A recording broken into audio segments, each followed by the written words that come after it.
ಹಿರಿಯ ಪತ್ರಕರ್ತರು ಮತ್ತು ರಾಜಕೀಯ ವಿಶ್ಲೇಷಕರಾದಂತಹ ರವೀಂದ್ರ ರೇಷ್ಮೆ ಅವರು ಜಾಯ್ನ್ ಆಗಿದ್ದಾರೆ. ಸರ್, ತಮಗೂ ಕೂಡ ಸ್ವಾಗತ. ಇನ್ನು ಬಿಜೆಪಿಯ ಹಿರಿಯ ನಾಯಕರು ವಕ್ತಾರರು ರುಚಿನಾ ರಾಮ್ ಅವರು, ತಮಗೂ ಕೂಡ ಸ್ವಾಗತ. ಇನ್ನು ಕಾಂಗ್ರೆಸ್ನ ಹಿರಿಯ ನಾಯಕರು ವಕ್ತಾರರು ಆದಂತಹ ಮುರಳೀಧರ್ ಹಾಲಪ್ಪ ಅವರು ನಮ್ಮೊಂದಿಗಿದ್ದಾರೆ. ಮುರಳೀಧರ್ ಸರ್, ತಮಗೂ ಕೂಡ ಸ್ವಾಗತ. ಮೊದಲನೆಯದಾಗಿ ನಮ್ಮ ಜೆಡಿಎಸ್ ನಾಯಕರೊಂದಿಗೆ ಈ ಕಾರ್ಯಕ್ರಮ ಈ ವಿಡಿಯೋ ಅನೌನ್ಸ್ ಆಗ್ಬಿಡ್ತಂತ 3 ಜನ MLA ಗಳು ಹೇಳಿದಾಗ ವಾಪಸ್ಸು ಟಿವಿನಲ್ಲಿ ಬರ್ತಾ ಇದೆ ಅಂದ್ರೆ ಬರ್ಲಿ ಬಿಡೋ, ಏನಾಗುತ್ತೆ ಅದ್ರ ಬಗ್ಗೆ ನಾನು ತಲೆ ಕೆಡಿಸ್ಕೊಳ್ಳಲ್ಲ ಅಂತ ಹೇಳಿದ್ದು ಉಂಟು. ಏನೇನದು ಸಿದ್ದರಾಮಯ್ಯನವ್ರ ಬಗ್ಗೆ ಕುಮಾರಸ್ವಾಮಿ ಅವರು ಹೇಳ್ತಾ ಇದ್ದಾರೆ, ಕುಮಾರಣ್ಣ ಏನ್ ಹೇಳ್ತಾ ಇದ್ರು, ಕಮಿಷನ್ ಹೊಡಿಯಕ್ ನಾನು ಮಾಡ್ತಾ ಇಲ್ಲ, ಅವ್ರ ಕಮಿಷನ್ ಹೊಡಿತಾ ಇದ್ರು, ನಾನು ಹೊಡೆಯಲ್ಲ ಅಂತ ಹೇಳಿದ್ದು. ಇದ್ರ ಅರ್ಥ ಏನಂದ್ರೆ ನಮ್ಮ ನರೇಂದ್ರ ಮೋದಿ ಅವರು ಅವಾಗೂ ಹೇಳಿದ್ದಾರೆ 10% ಕಮಿಷನ್ ಹೊಡಿತಾರೆ ಸರ್ಕಾರ ಅಂತ. ಆ ಸರ್ಕಾರಕ್ಕೆ ಪೂರಕವಾದ ಉತ್ತರ ಕೊಟ್ಟಿದ್ದು ಕುಮಾರಣ್ಣವ್ರು ಕೊಟ್ರು. ಇವತ್ತು ಏನಾಗ್ತಾ ಇದೆ, ಜನ ನಿರೀಕ್ಷೆ ಮಾಡ್ತಾ ಇದ್ದಾರೆ. ರೈತರು ಇವತ್ತು ಬೆಳೆ ಸಾಲ ತಗೊಳ್ಳೋದು ಸಾಯ್ತಾ ಇದ್ದಾರೆ. ಇವತ್ತು ಹಳ್ಳಿಗಳಲ್ಲಿ ಇವತ್ತು ಸಾಲ ತಗೊಳ್ಳೋದಕ್ಕೂ ಸಾಧ್ಯ ಆಗ್ತಾ ಇಲ್ಲ. ಇವತ್ತು ಬಜೆಟ್ ಮಂಡನೆ ಮಾಡಕ್ ಸಾಧ್ಯನೇ ಇಲ್ಲ.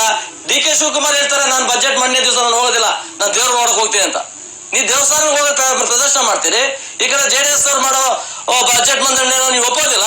ಈ ಕಡೆ ಸಿದ್ದರಾಮಯ್ಯನವರು ಯಾವುದೇ ಕಾರಣಕ್ಕೂ ಪೂರಕ ಬಜೆಟ್ ಮಾಡಿ ನೀವು ಯಾವುದೇ ಕಾರಣಕ್ಕೂ ನೀವು ಸರ್ಕಾರದಲ್ಲಿ ಬಜೆಟ್ ಅನ್ನ ಮಾಡೋದಕ್ಕೆ, ಪೂರ್ಣ ಬಜೆಟ್ ಮಾಡೋದಕ್ಕೆ ನಾನು ಬಿಡೋದಿಲ್ಲ ಅಂತ ಅವ್ರು ಹೇಳ್ತಾರೆ. ಏನಿದ್ರ ಅರ್ಥ?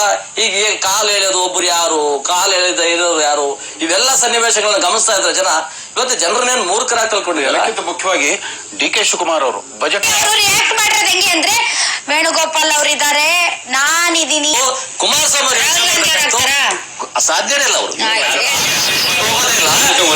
ಕುಮಾರಣ್ಣವ್ರು ಯೋಚನೆ ಮಾಡ್ಬೇಕಾಯ್ತು 53,000 ಕೋಟಿನ ಮನ್ನಾ ಮಾಡಕ್ ಸಾಧ್ಯನಾ ಅಂತ.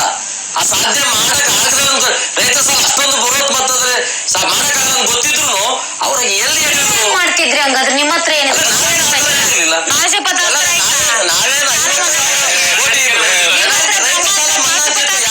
ಮನ್ನಾ ಮಾಡ್ಬೇಕು?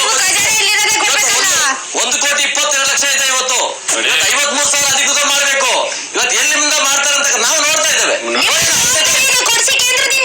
ಕೇಂದ್ರದಿಂದ ಕುಮಾರಸ್ವಾಮಿ ಕೇಂದ್ರದಿಂದ ಕಾರ್ಯಕ್ರಮದಲ್ಲಿ ಭಾಗವಹಿಸಿದ್ರೆ ಇವನ್ ಕಾಂಗ್ರೆಸ್ನ ಕಾರ್ಯಕರ್ತರು